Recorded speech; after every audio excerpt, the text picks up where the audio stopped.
Hello, little wildflowers. Welcome back to Wildflower Woods. My cousins and I went to the aquarium at Waterworld, California, and I'm really excited to take you along the journey. This is part 1 of a 3-part series, and this part is about the aquarium, about standing close to the glass walls and letting yourself be completely absorbed by what moves behind them. In the next video, I will show you the many birds I saw at Bird Park and the underwater tunnel. And in the final video, I will take you on a boat ride, and it is the most beloved river safari there. The aquarium was filled with fish of all kinds, different sizes, different shapes, different ways of moving through the water. Some were small enough to disappear if you blinked for too long. Some were small enough to disappear if you blinked for too long. Others were large and steady, their presence impossible to ignore. There were fish with long, flowy fins that moved like fabric underwater, and others with compact, sturdy bodies that felt grounded and strong. I found myself walking slowly from tank to tank, not because I was trying to be careful, but because my soul seemed to understand that this was a place meant for unhurried attention. Each tank felt like its own small universe. Light filtered through the water in gentle waves, casting soft patterns across scales, glass and floor. Colors shifted depending on where you stood. Silvers turning blue, blues deepening into green, patterns appearing and disappearing with every moment. There was something deeply comforting about watching the fish swim. They moved without hesitation, without urgency. They turned when they needed to turn, paused when they needed to pause, and continued on without questioning the direction. I felt my thoughts begin to slow, the kind of slowing that doesn't come from trying. It comes from being fully present.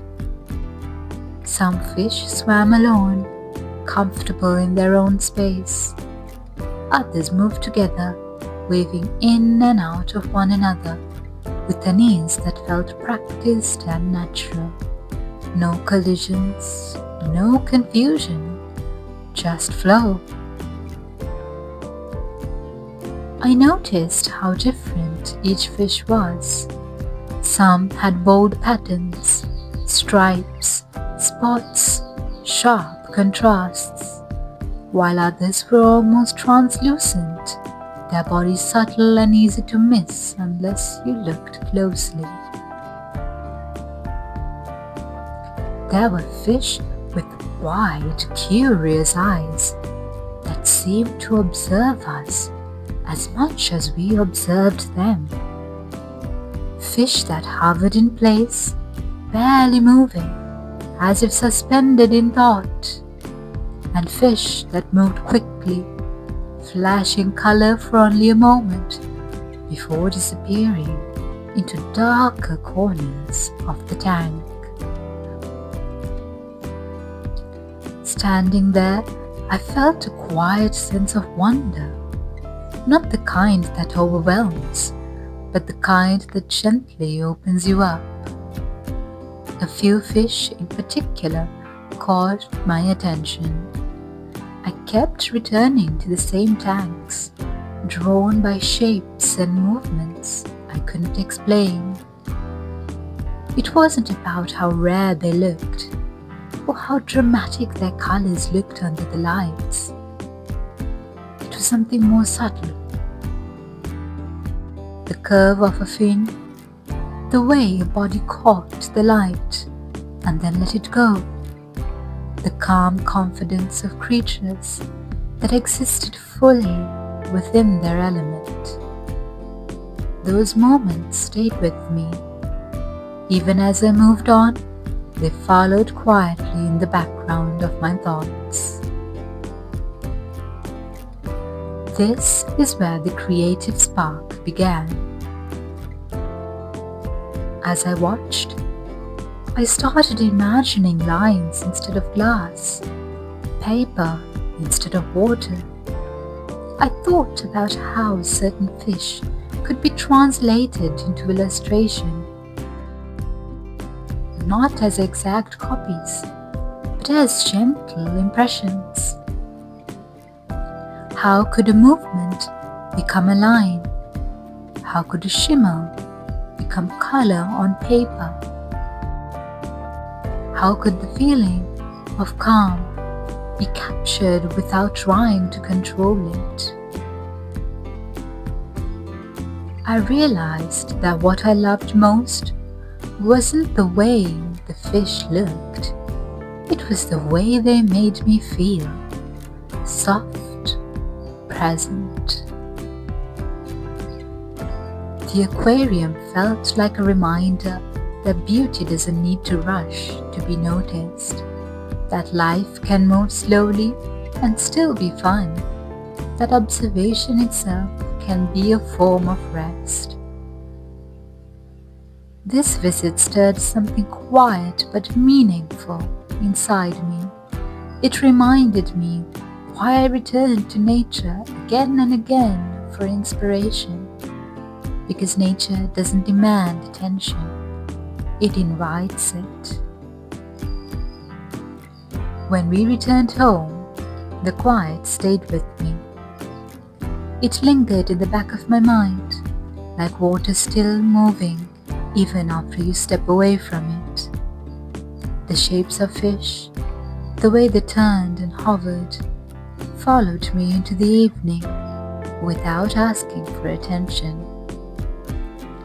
When I opened my sketchbook, it felt less like a beginning and more like continuing a conversation that had already started. I thought about the fish that had stayed with me the most. Not all of them, just a few. I began with light lines, almost invisible at first, tracing curves that felt familiar, letting my hand move slowly, as though it was still underwater. There was no pressure to make it perfect, no need to capture realism exactly as it was. This wasn't about accuracy, it was about translation.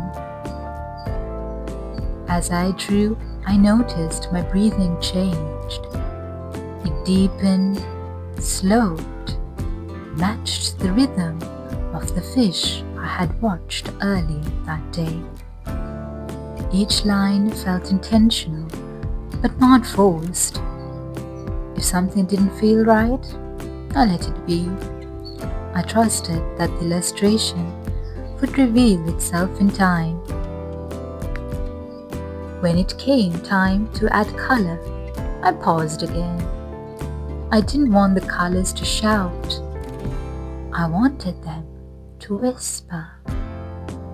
I chose soft tones, muted blues, gentle grays, hints of warmth where the light had touched the fish, colors that felt like water rather than paint, like reflections rather than statements.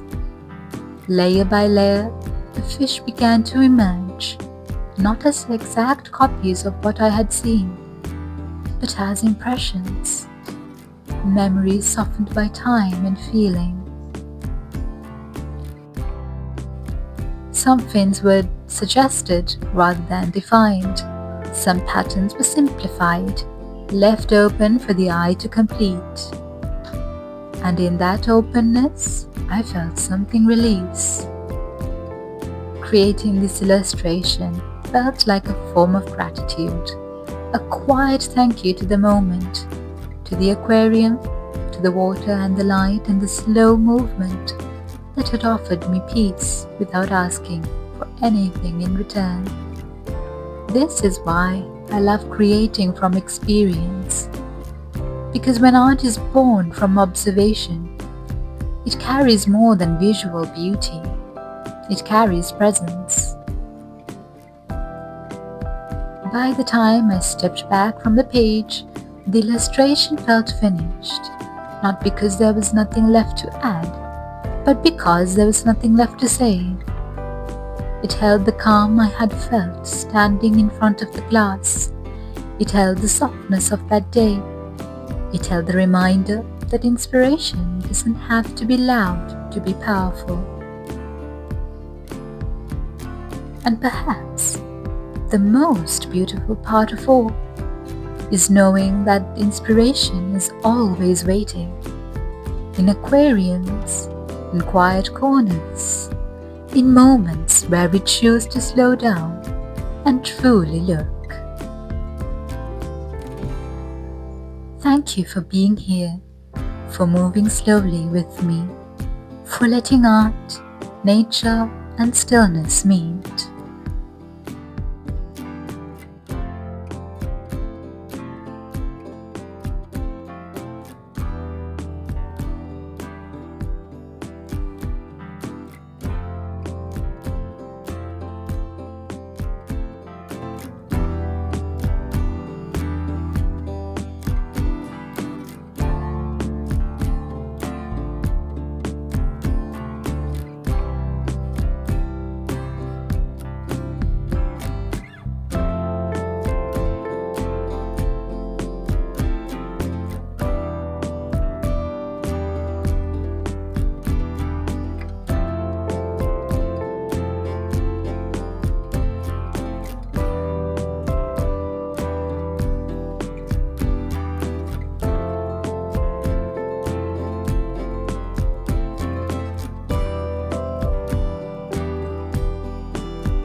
I hope you enjoyed today's video, little wildflowers, and that you found some inspiration to create through this video.